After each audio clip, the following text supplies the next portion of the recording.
চনৰ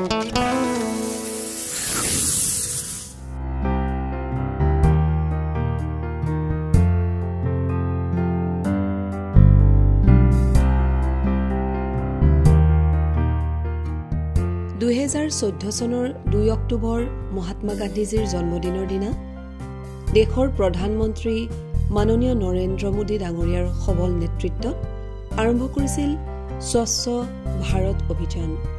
এই অভিযানৰ বৃহৎ সফলতাৰ ধাৰাবাহিকতা অক্ষুণ্ণ ৰাখিবলৈ আৰম্ভ কৰা হৈছে স্বচ্ছতা পখেক 2025। সুস্থ পৰিৱেশ গঢ়ি তোলা জনসাধাৰণৰ মাজত সচেতনতা বৃদ্ধি কৰাৰ উদ্দেশ্যে এই কাৰ্যসূচী হাতত লোৱা হৈছে। মই এটা কথাত সৰুৰে পৰা বিশ্বাস কৰোঁ, ক্লেনলিনেছ ইজ নেক্সট টু গডলিনেছ। তাৰমানে আমি স্বচ্ছতাৰ মাজতে ঈশ্বৰক ঢুকি পাওঁ। স্বচ্ছতা নাথাকিলে একো নাই। ভগৱানক বিচাৰ কৰিবলৈ আমি যেতিয়া বিচাৰোঁ তেতিয়া আমি স্বচ্ছতাৰ মাজেৰে বিচাৰিব লাগিব।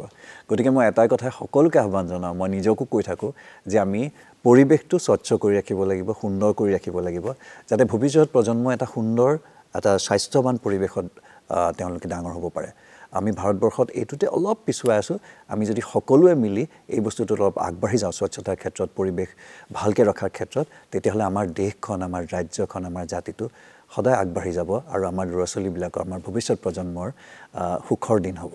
গতিকে মই সকলোকে আহ্বান জনাওঁ যেন পৰিৱেশটো আপোনালোকে স্বচ্ছ কৰি ৰাখক, নিজৰ ঘৰখন, নিজৰ পৰিৱেশটো আৰু নিজৰ ৰাজ্যখন আৰু গোটেই দেশখন যাতে আমি স্বচ্ছতাৰে ভৰাই ৰাখোঁ, তাকে মই সকলোৰে ওচৰত আহ্বান জনাইছোঁ। প্ৰধানমন্ত্ৰীগৰাকীৰ আহ্বানৰ প্ৰতি সঁহাৰি জনাই দেশৰ বিভিন্ন চৰকাৰী বেচৰকাৰী কাৰ্যালয়, অনুষ্ঠান প্ৰতিষ্ঠান, স্কুল আদিয়ে পৰিৱেশ সুস্থ কৰি ৰাখিবলৈ ব্যৱস্থা হাতত লোৱা পৰিলক্ষিত হৈছে।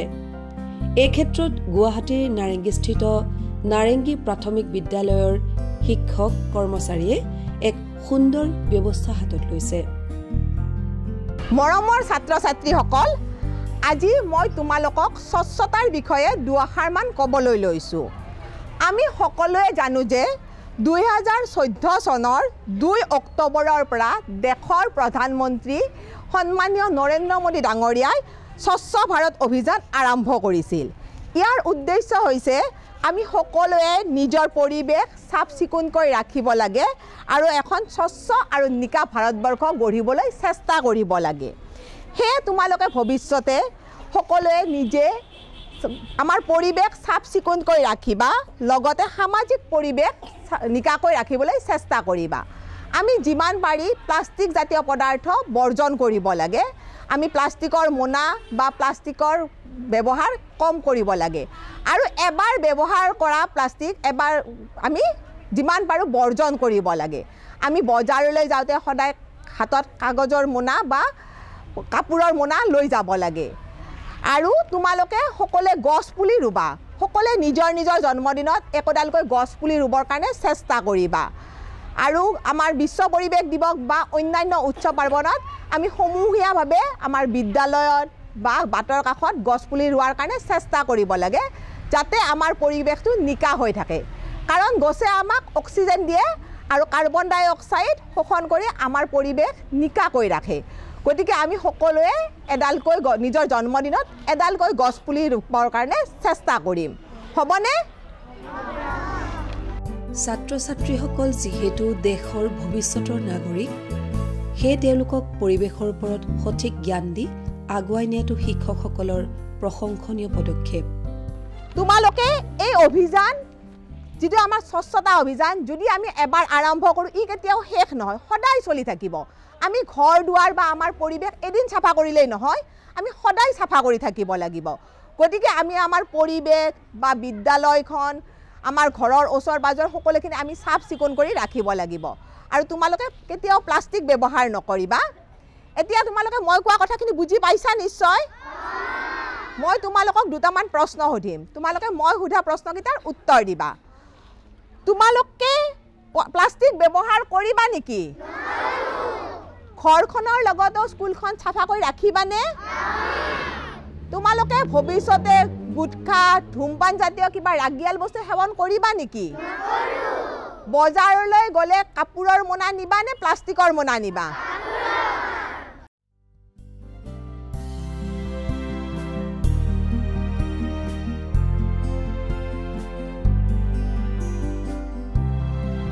ইয়াৰ উপৰিও ছাত্ৰ ছাত্ৰীসকলে উৎসাহিত হ'ব পৰাকৈ শিক্ষকসকলে নিজ হাতে স্কুল চৌহদ আদি সময়ে সময়ে পৰিষ্কাৰ পৰিচ্ছন্ন কৰি আৰ্হি দেখুৱায়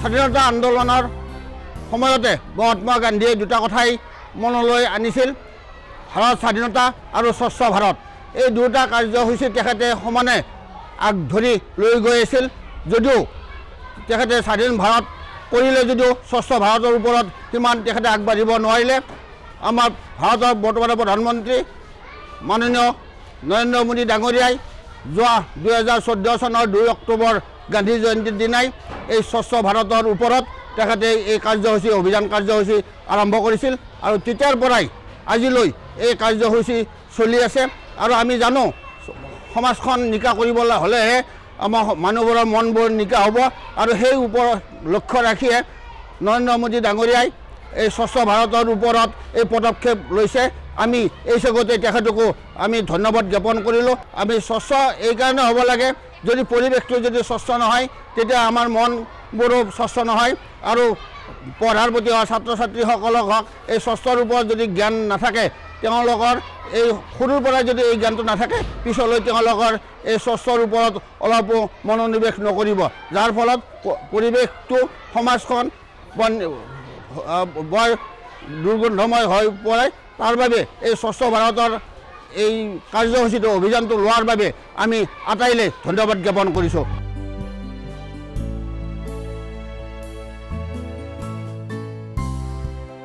সেইদৰে মহানগৰীৰ মাজমজিয়াত অৱস্থিত এটি বেচৰকাৰী অনুষ্ঠান হ'ল নাৰেংগী ক্ৰীড়া সংঘ এই সংঘৰ পৰিচালনা সমিতিৰ সমূহ বিষয়ববীয়াই স্থানীয় ব্যক্তিসকলৰ সহযোগত নিচেই ওচৰতে থকা খেলপথাৰখন সুন্দৰকৈ পৰিচালনা কৰে এই খেলপথাৰত নিতৌ বহু ল'ৰা ছোৱালী আনকি অভিভাৱকো আহি খেল ধেমালি কৰে সেই খেলপথাৰখন পৰিষ্কাৰ পৰিচ্ছন্নতাৰ দিশটো সংঘই নিয়মীয়াকৈ চোৱা চিতা কৰে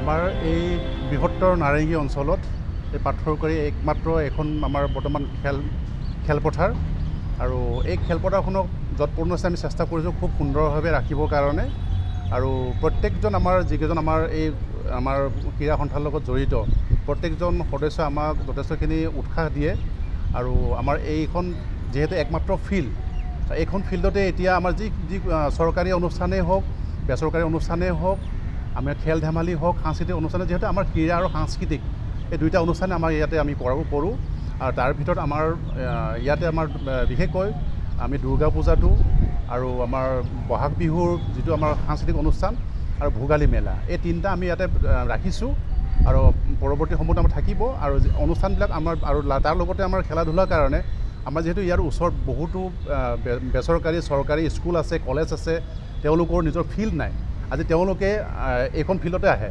তেওঁলোকক আমি অনুমতি দিওঁ আৰু তেওঁলোকে ইয়াতে সুন্দৰভাৱে খেল ধেমালি কৰাৰ পিছত ল'ৰা ছোৱালীখিনিয়ে ধৰক খোৱা বোৱা বস্তুবিলাক আনি তেওঁলোকে যিখিনি পেলনীয়া যিখিনি বস্তু তেওঁলোকে লগে লগে তেওঁলোকেও কৰে আৰু আমাৰ নিজৰ ইয়াত প্ৰতিনিধি থাকে তেওঁলোকে নিজে লগ লাগি এই লগে লগে আমি চাফা কৰাৰ ব্যৱস্থাখিনি কৰোঁ এইখন খেলপথাৰতে বিভিন্ন সময়ত উৎসৱ পাৰ্বণ অনুষ্ঠিত হৈ যোৱাৰ পিছত পৰিৱেশৰ অৱনতি ঘটে যদিও লগে লগে সংঘৰ সমূহ কৰ্মকৰ্তাই চাফ চিকুণ কৰি সুস্থ পৰিৱেশৰ ধাৰা অক্ষুণ্ণ ৰাখিছে যিটো মোদী ডাঙৰীয়াই 2014 চনৰ পৰা যিটো আমাৰ স্বচ্ছ ভাৰত অভিযান আৰম্ভ কৰি দিছিলে সেই দিনাৰ পৰা আমি মোটামুটি এইখন ক্ৰীড়া সন্থা খেলপথাৰত আমি সেই অনুষ্ঠানটো পালি আহিছোঁ আৰু সদায় চাফ চিকুণ কৰাৰ যত্ন ৰাখিছোঁ ইয়াতে ল'ৰা ছোৱালী বিভিন্ন ল'ৰা ছোৱালীয়ে খেলা ধূলা পাতি থাকে যদিও কিছুমান বস্তু আৱৰ্জনা পৰি গ'লেও আমি লগে লগে উঠোৱাৰ চেষ্টা কৰিছোঁ আৰু বিভিন্ন অনুষ্ঠানবিলাক ইয়াত হৈয়ে থাকে সদায়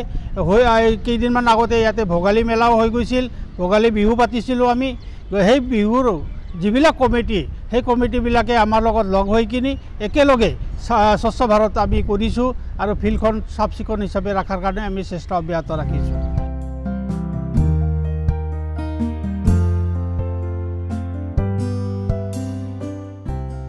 এইদৰে স্বচ্ছতাৰ পষেক কাৰ্যসূচী ৰূপায়ণ কৰি আমি সকলোৱে সুস্থ সামাজিক পৰিৱেশ গঢ়ি তোলাত দায়বদ্ধ হৈ এক নতুন ভাৰতৰ সূচনা কৰিব লাগিব। আমাৰ পৰিৱেশ সুন্দৰ, স্বাস্থ্যকৰ আৰু পৰিষ্কাৰ কৰি তুলিবলৈ আহক আমি সকলোৱে অবিৰত চেষ্টা কৰি যাওঁ।